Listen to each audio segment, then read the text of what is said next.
1884, le comte Roger de Molène épouse la jeune Marthe Chanteau, fille d'un pharmacien très reconnu et surtout très riche. Malgré ses titres de noblesse, Roger est alors au bord de la faillite personnelle, menant depuis plusieurs années une vie de débauche qui lui coûte très cher.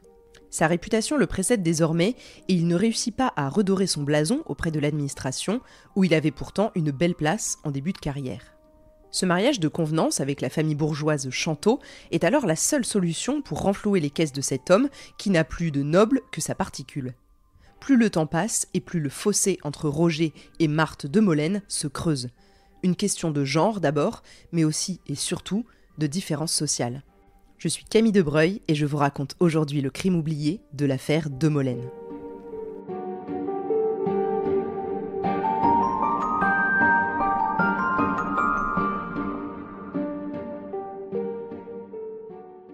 Je vous le disais dans le premier épisode, Roger de Molène est un homme qui boit beaucoup. Et si vous voulez mon avis, c'est aussi quelqu'un qui vit très mal le fait de ne plus avoir un sou en poche. En tout cas des sous qui lui appartiennent véritablement, car depuis le début du mariage, c'est Marthe qui fait vivre le couple. Avec sa dot, dans laquelle son mari n'hésite pas à pomper allègrement, mais aussi avec l'argent qu'elle reçoit de sa famille. Roger est censé travailler, mais l'administration n'ayant pas voulu le réintégrer, il n'y a aucune trace historique des activités qu'il a bien pu pratiquer ensuite. En gros, c'est un noble entretenu. Ça la fout mal pour l'époque et ça n'a pas intérêt à se savoir dans la bonne société. Pourtant, ça n'arrête pas Roger qui n'hésite pas à débarquer chez sa belle famille, les Chanteau, pour se payer leur tête et leur balancer au visage tout le mépris qu'il a pour leur classe sociale, les bourgeois. La Révolution française est loin derrière, mais alors les classes sont encore bien présentes. On ne se mélange pas d'habitude. Et si Roger s'est marié avec cette fille dépourvue de noblesse, c'est bien parce qu'il n'avait pas le choix. Tandis que les Chanteau pensaient avoir fait une belle affaire en mariant leur fille avec un bon parti de la noblesse et en lui offrant ainsi de s'élever sur l'échelle sociale, ils se retrouvent face à une situation inédite. Non seulement ils se sont fait flouer par ce gendre dépourvu d'argent et aux propriétés hypothéquées, mais en plus c'est loin d'être un enfant de cœur et c'est leur fille qui en pâtit la première. Plusieurs fois, il est question de violence envers Marthe, verbale mais surtout physique. À Paris, à Biarritz lors d'un voyage, au château de Turcet ou même à Dijon à l'hôtel de la Cloche que les jeunes mariés fréquentent. Des domestiques rapportent ça et là qu'ils ont assisté plusieurs fois à des soufflets reçus par la pauvre Marthe. Roger la traite de poissarde et un jour il va même jusqu'à montrer son vrai visage en famille. Ne s'entendant pas, les époux se sont séparés quelque temps. Marthe est retournée à Paris chez ses parents, Roger de Molène débarque un beau jour pour tenter de la récupérer et de se réconcilier, comme il dit. En vérité, ça tient plus de la contrainte qu'autre chose, parce qu'autour de lui, ça commence à jaser et ça ne lui plaît pas du tout. Lorsqu'il est introduit chez les Chanteau, Marthe est couchée et sa mère s'oppose au passage de Roger devant la porte de sa chambre. Il n'hésite pas une seconde et renverse sa belle-mère, bouscule son beau-père qui tombe au sol et casse même le pouce du domestique qui tente d'intervenir.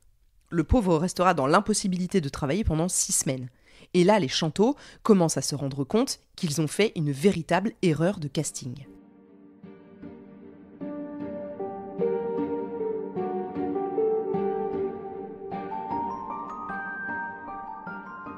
Ces situations violentes contrastent fort avec les lettres qu'on retrouvera plus tard et que Roger adresse à sa belle-mère.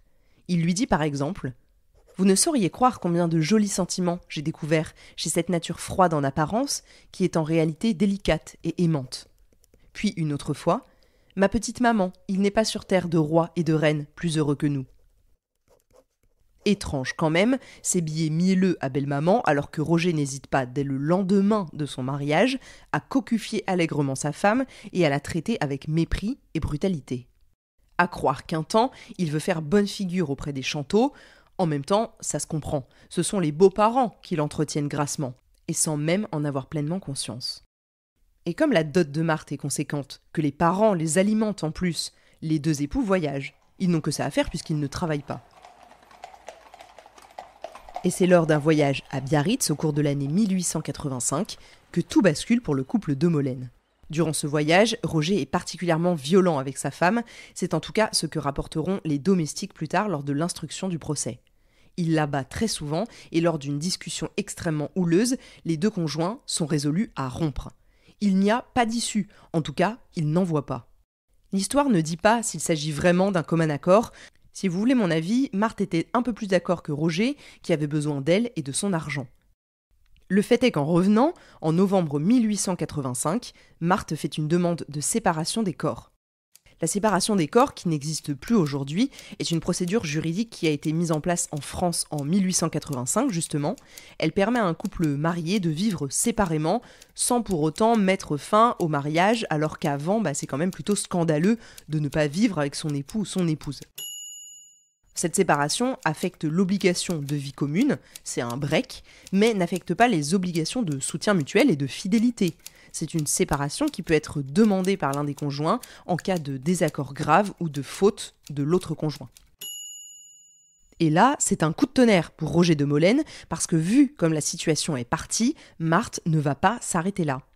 La séparation de corps est souvent l'introduction au divorce. Évidemment, on est en 1885, on ne divorce pas comme aujourd'hui en 2024. Durant cette période en France, le divorce était une procédure complexe et surtout coûteuse.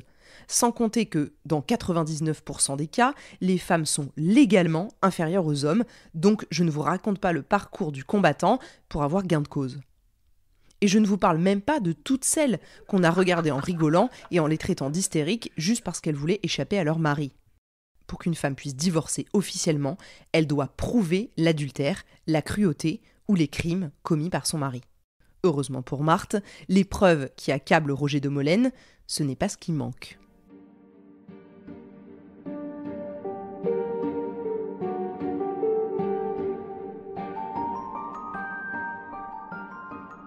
Lorsqu'il apprend que sa femme fait une demande de séparation de corps qui n'annonce rien de bon pour sa situation à venir, Roger prend les devants. Et oui, le gars est quand même très sûr de lui à la base, et vous allez comprendre un petit peu pourquoi. Comme je vous l'ai dit, c'est quand même très compliqué pour une femme de divorcer de son plein gré, surtout si elle a une mauvaise réputation. Bien sûr, vous allez me dire que ce n'est pas le cas de Marthe Chanteau, que c'est une petite bourgeoise, bien dans sa peau, bien dans sa vie, avec beaucoup d'argent et un père très reconnu. Et c'est vrai. Mais à partir du moment où Marthe veut mettre des bâtons dans les roues de son mari, elle se frotte à quelque chose qu'on a du mal à imaginer aujourd'hui, la diffamation sexuelle.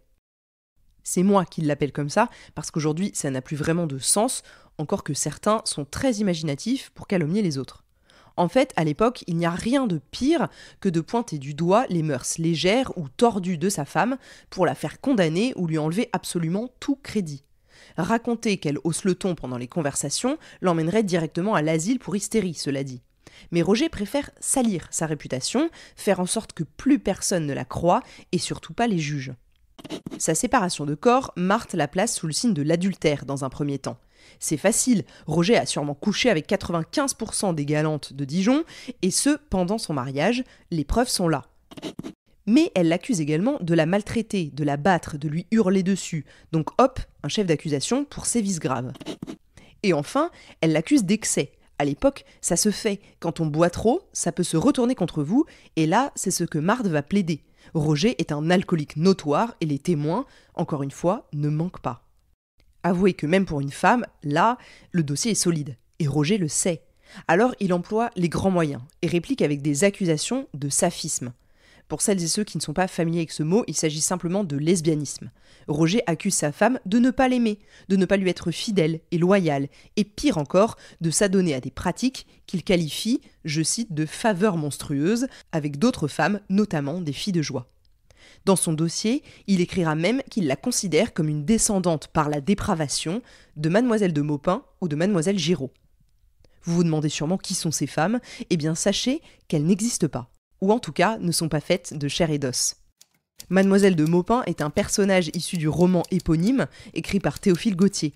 Cette œuvre, publiée en 1835, est connue pour son exploration de la dualité de genre et de l'identité sexuelle.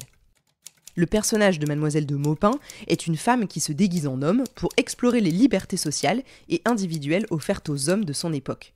Clairement, Théophile Gautier était très en avance sur son temps en écrivant sur ces sujets. Mademoiselle Giraud, quant à elle, est un personnage central du roman Mademoiselle Giraud, ma femme, écrit par Adolphe Belot et publié en 1870.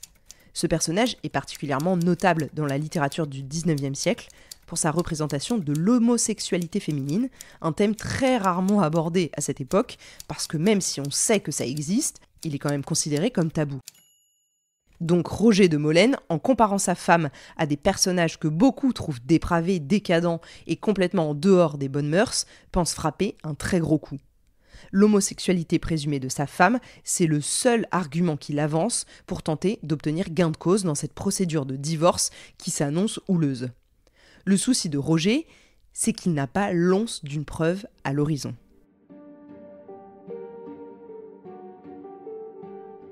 Entre novembre 1885 et février 1887, la vie de Marthe et Roger de Molène va basculer dans un cruel bras de fer.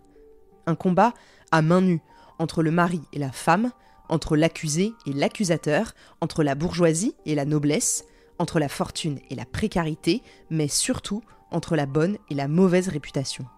Car en France, à cette époque, ce qu'on dit de vous importe bien plus que la personne que vous êtes réellement. Ce qui est sûr, c'est que les voies sans issue mènent rarement à une fin heureuse. Depuis longtemps, les mauvais mariages se terminent soit dans les larmes, soit dans le sang. Vous découvrirez ce qui est finalement advenu de ce couple mal assorti dans le 3e et dernier épisode de Crimes oubliés consacré à l'affaire de Molène.